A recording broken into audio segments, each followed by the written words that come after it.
La familia de mi esposa es muy unida.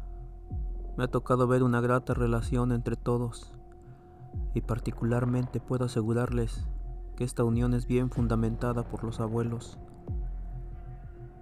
Yo jamás había escuchado o visto en mi vida una relación tan unida como los abuelos de mi esposa. Don Julio y doña Epifanía siempre estaban muy juntos. Era realmente una relación muy bonita.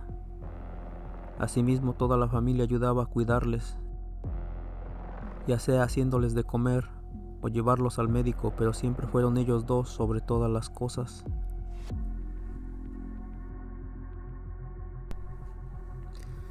Siendo honesto, era una relación familiar perfecta, única en su tipo, y lo mejor que a mí me pudo haber pasado. Pero las cosas cambian, y no siempre son para bien. Creo que se podría considerar que todo comenzó ya más de 15 años atrás. La fecha exacta no la recuerdo, pero sí estoy bastante seguro de que fue muchos años atrás. Era una tarde gris.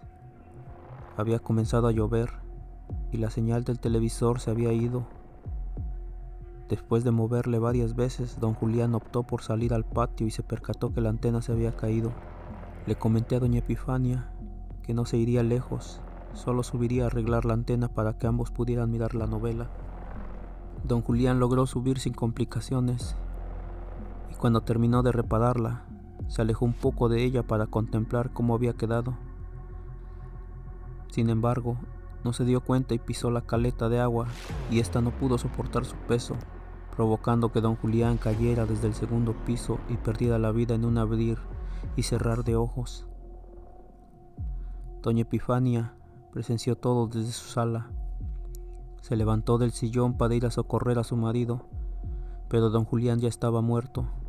Fue doloroso saber que en esa ocasión doña Epifania no podría seguir a su marido a donde se dirigía esta vez. Ella se sentía culpable de lo sucedido, ya que desde un principio le pidió a su marido que arreglara la antena.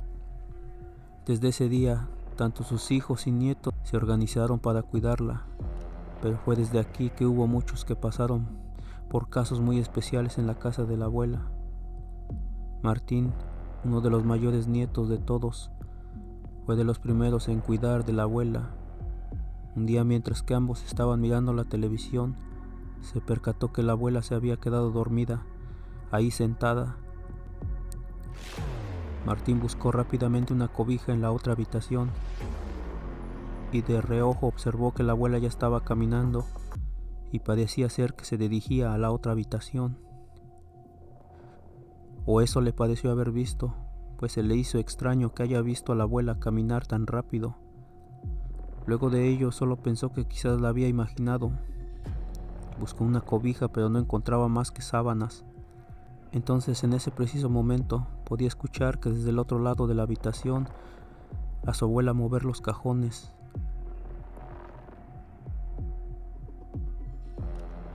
Martín salió del cuarto contiguo con una sábana y se dirigió a la habitación donde había escuchado que se encontraba la abuela, pero descubrió que no había nadie. Solo los cajones y el closet estaban abiertos. Parecía que alguien los había rebuscado y los dejara desacomodados. Pensó que quizás la abuela se encontraba en la cocina, así que rápidamente fue a la cocina, pero se encontró con su abuela dormida, donde la había dejado. Se desconcertó bastante. Él estaba seguro de que había escuchado a alguien al otro lado del cuarto. Y cuando se acercó a poner la sábana sobre su regazo, ¿cuál sería su sorpresa? Que ya tenía una cobija puesta. A la tía Noemí le tocó pasar por un momento difícil, pues la abuela le decía constantemente que el abuelo estaba en la casa y que era necesario que lo atendiéramos. Pero por más que le repetía a la abuela que el abuelo había muerto, a doña Epifania la mirada se le perdía en una suma depresión y lo que la volvía a reanimar era ver la televisión en la sala. Una tarde, que por cierto estaba lloviendo, a la tía Noemí se le ocurrió prepararle una avena a su madre. Desde la cocina podía escuchar la televisión y con estirarse lo suficiente podía ver a la abuela sentada sobre un sillón. Entonces escuchó el andar típico de mi abuela, el cual era muy parecido al arrastrar de los zapatos, y se escuchaba que se dirigía a la cocina.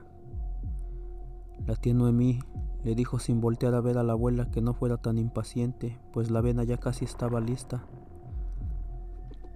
Cuando escuchó que detrás suyo alguien con la voz muy parecida a la del abuelo Julián, que le decía: "A mí no me gusta la avena".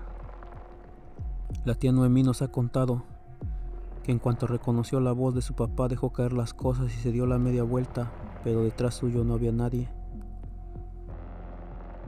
Más aún, por extraño que pareciera, ella sentía la presencia de alguien más en la cocina.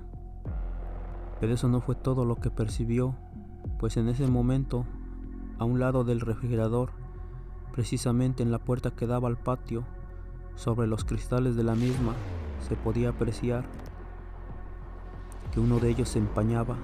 Pareciera ser que alguien le respiraba a un lado de él. La tía Noemí no quiso quedarse con las ganas y preguntó al vacío: "Papá, ¿eres tú?".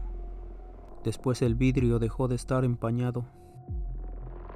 En cierto modo, se comenzó a hablar en la familia que el espíritu del abuelo estaba aún rondando en la casa, y se decía que en ocasiones a mitad de la noche se escuchaba cuando alguien caminaba en los pasillos de la casa, asegurándose que las puertas estuvieran cerradas.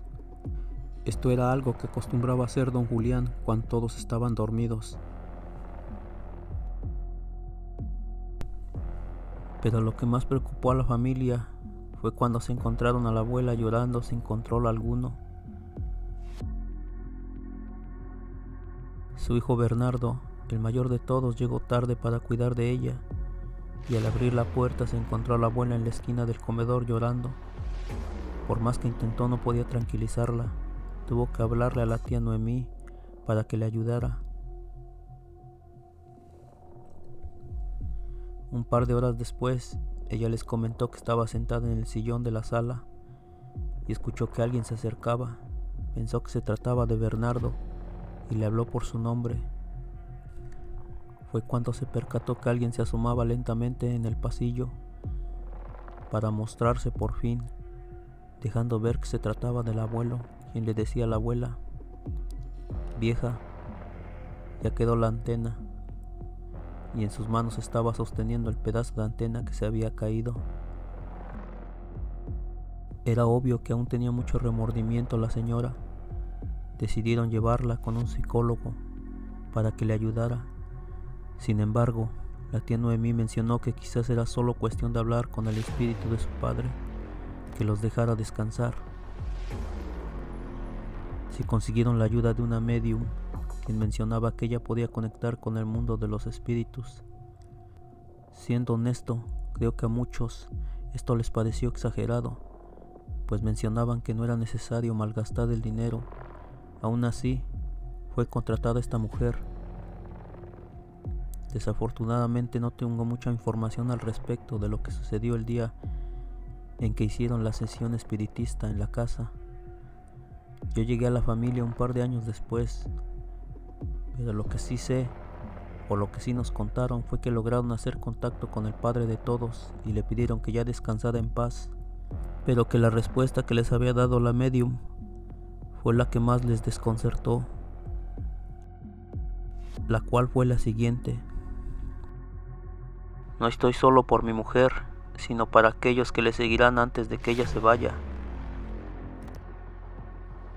Suelo ser algo creyente de este tipo de sucesos, y desafortunadamente las palabras del espíritu del abuelo han permanecido en mi cabeza todos estos años. Después de que ha pasado algo desafortunado, al pasar de los años perdimos al primo Juan Carlos, que trató de frustrar un asalto en una tienda de autoservicio. El tío Bernardo perdió la vida después de luchar contra el cáncer.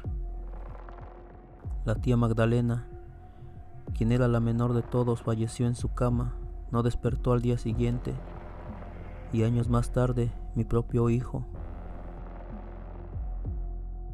Lo que más nos llamó la atención fue que conforme sucedían estos decesos en la familia, a la abuela le sucedía algo, Su memoria empezó a fallar con el tiempo, a tal grado de ya no reconocernos. Hasta hace un par de meses nos avisaron que ya estaba falleciendo. No sé si han tenido la oportunidad de despedirse de algún familiar antes de morir, pero puedo decirles a aquellos que han tenido esa oportunidad, es algo que jamás olvidarán. Nos avisaron una tarde en que la abuela se encontraba muy mal, su oxigenación era muy débil y casi no respondía. Mi esposa me dijo que quería ir a verla, a lo que accedí de inmediato y fuimos a la casa. Allí me encontré solo con las tías y primas de mi esposa. Pensé que era un momento más que nada familiar, así que me retiré hasta que me avisaran que ya podía pasar por mi esposa. Esa noche fui a dar la vuelta al parque. Me quedé sentado revisando mi celular y perdiendo el tiempo un rato hasta que recibí una llamada, donde la voz de un hombre me decía: "Ya puedes venir por ella". Y me colgó. Me imaginé que se trataba del tío Carlos, quien tenía el timbre de voz muy tosco, pero reconocible. Así que me levanté y me dirigí hacia la casa. Cuando llegué, mi esposa me abrió la puerta. Ella se encontraba llorando. Al verla en ese estado, le comenté que el tío Carlos me había marcado para que ya nos fuéramos, pero si aún no estaba lista no importaba, regresaba más tarde. Pero ella se veía desconcertada. Me comentó que nadie había llegado después de que yo me fui y que solo en la casa estaban aún sus tías y sus primas, ningún hombre en la casa. Esto me desubicó totalmente. Yo estaba seguro de que había escuchado la voz de un hombre, pero eso ya no importaba. La abuela ya había fallecido hace unos minutos. No pretendo contarles todo lo que pasó durante el proceso del duelo, a lo que platicaban entre todos los hijos de doña Julia, pero sí quisiera comentarles algo que platicamos mi esposa y yo un par de días después del funeral. Comentó que durante los últimos minutos de vida de la abuela agarró mucha energía, o quizás la última que tenía, pues se le veía contenta. De hecho, llegaron a pensar que ya se sentía mejor, pero lo que decía era lo que más desconcertaba. Ella mencionaba que su hijo Bernardo y Magdalena estaban allí saludándola y que con ellos el primo Juan Carlos, y que al último se asomó del pasillo don Julián. A los pocos minutos ella falleció con una sonrisa en el rostro. Nos preguntamos varias veces si la llamada que yo recibí se pudo haber tratado de don Julián. Quiero creer que sí, si fue así, y que en cierto modo él siempre ha estado allí velando por toda la familia. Ahora que la muerte ya los unió, no sé si aún esté esperando por los demás que aún estamos por alcanzarlo.